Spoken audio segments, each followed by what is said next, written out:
sense. Okay, I like it. I'm in.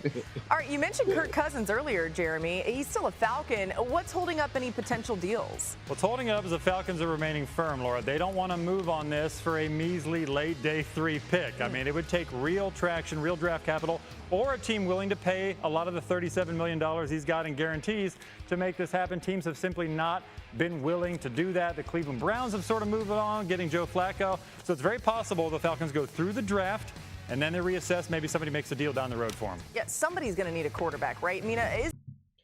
Yeah, this continues to be just not wise. Is there an ideal spot for Cousins if he does get dealt?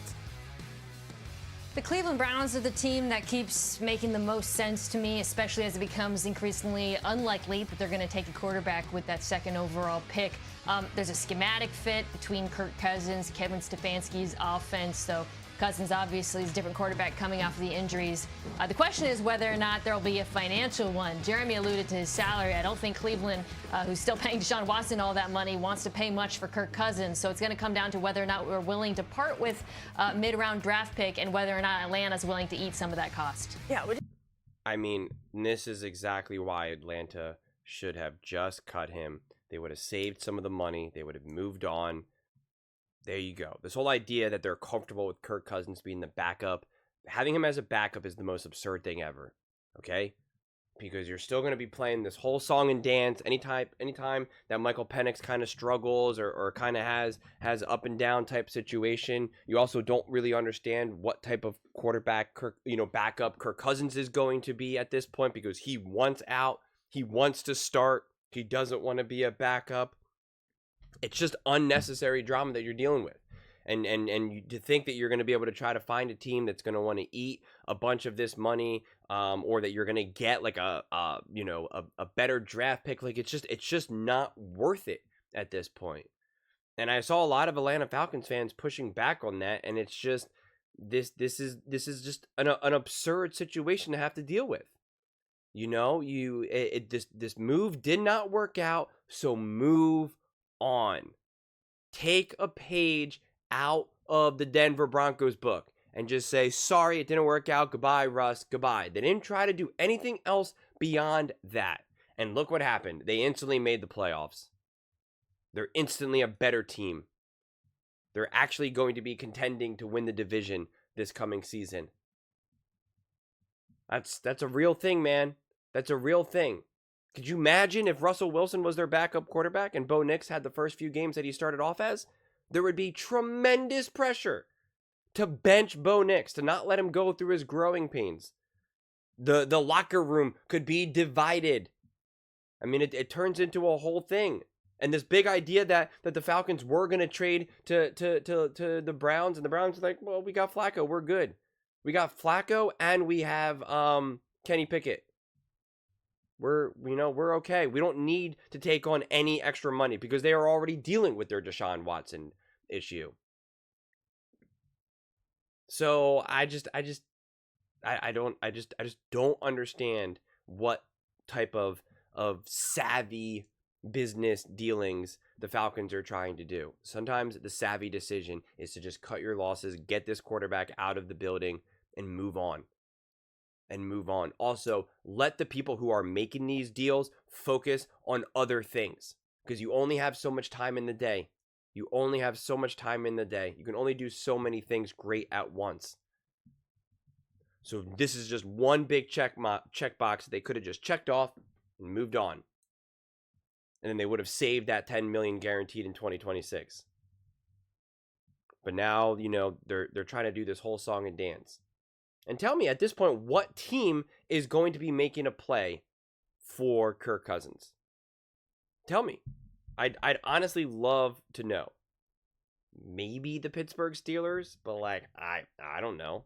Pittsburgh Steelers are better off drafting a quarterback. And they just paid $1 gajillion to their, new wide receiver. They're not going to get one. Broncos don't need one. The Saints aren't going to go look for Kirk. They're not going to move on from Derek Carr to then get Kirk Cousins. That's not going to happen. The Panthers, the Colts have Daniel Jones now. They're playing their game between Daniel Jones and AR. The Giants already have Russell Wilson, Jameis Winston. The Cowboys, like I don't like what team? The Texans? No. I mean, like we can keep going on and on and on. Like, because she said, oh, you know, a team will need a quarterback. Like, okay, what team? The Seattle Seahawks? They have Sam Darnold. 49ers? They got Brock Purdy and Mac Jones. Like, most teams right now are set up with their starting quarterback, their young quarterback, their backup quarterback. That's why the biggest question mark were the Browns. And the Browns are like, yeah, we'll take Kirk Cousins, like, for pretty much nothing. But if you want something, like, we'll just get Joe Flacco, man. Joe Flacco has had more recent success than Kirk Cousins, and he's not coming off an injury. So, yeah, we'll just do that. And we've already had, because, like, many times, like, oh, you know, there's a lot of things with Stefanski and Kirk Cousins, and it's like, well, yeah, the same thing now with Joe Flacco. They went to the playoffs together. You know? So, I don't know, man.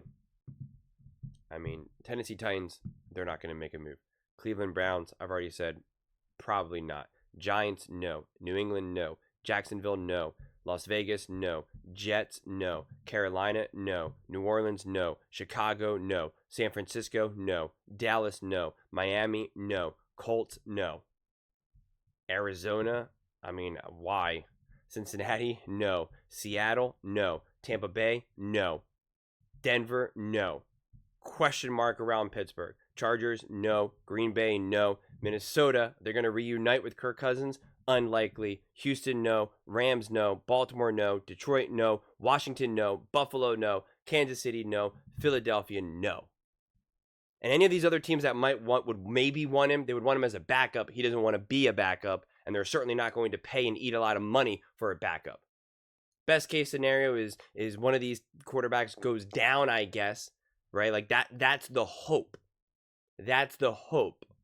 But, like, I don't know. Joe Burrow gets injured a lot. Joe Burrow goes down. Are they really going to spend money? Money that they've already allocated to their receivers and all that? They're going to try to eat up money for Kirk Cousins for, like, a single year? I mean, I don't know if that's going to happen. I mean, probably unlikely. So I'm trying to think of, like, what team, you know, especially because some of these teams, like, even some of these dark horse teams that you don't even really think about, like, they might be like Miami Dolphins. Tua goes down a lot. Like, Miami Dolphins might draft a quarterback in, like, the third round, you know, whatever it is. Try to get, like, a good backup. Start to developing another quarterback, kind of like what the Eagles did with Jalen Hurts, drafting him in the second round, right? Like, there's a couple of those handful of quarterbacks there. So then in that case, like, you're not going to pay money to Kirk Cousins. So the fact that this is still even a story, now you have to come out and be like, oh, we're comfortable with Kirk Cousins as a backup.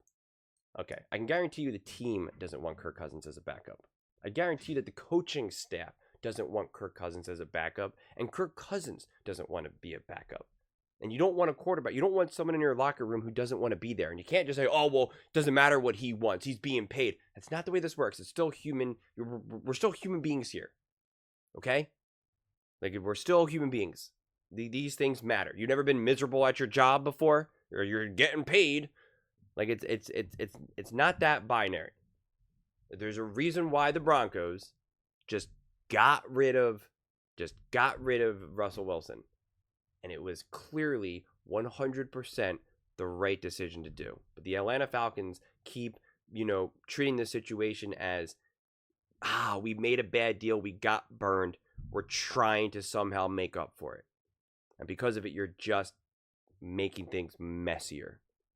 You're just making things messier. And when you have a quarterback who's had as amount of success that Kirk Cousins has had, you really, really, really open up the door to have a locker room be split when you're going through a rough patch. I mean, and plenty of young quarterbacks, like, they were questioning, you know, benching Caleb Williams. Okay, and like I said, Bo Nix, if there was a true backup quarterback, if Kirk Cousins was there in Bo Nix's first 3, 4, 5 games, like, there would have been real conversations of, hey, let's throw Kirk Cousins out there. There would be real conversations. And if that's what you want to kind of set up Penix to have to potentially deal with, and then also kind of have the locker room whispering. I'm like, hey, you know, we're 1-3, you know, 2-3. I don't know. Just dumb. Those are just my thoughts. I'd absolutely love to hear yours. What do you guys all think about the Atlanta Falcons comfortable with their $27.5 million backup quarterback? Let me know in the comments below. I read every single comment, so whether you agree with me or disagree with me, either way, let's get in some discussions, let's get in some fights, but ultimately, let's just have some fun. And please do consider subscribing. I want to build something that we all genuinely feel connected to, something that we're really excited to be part of. I think we're well on our way to doing it. Please don't forget to give this video a thumbs up, as it really does help the visibility and the algorithm. Thank you so much. See you next time.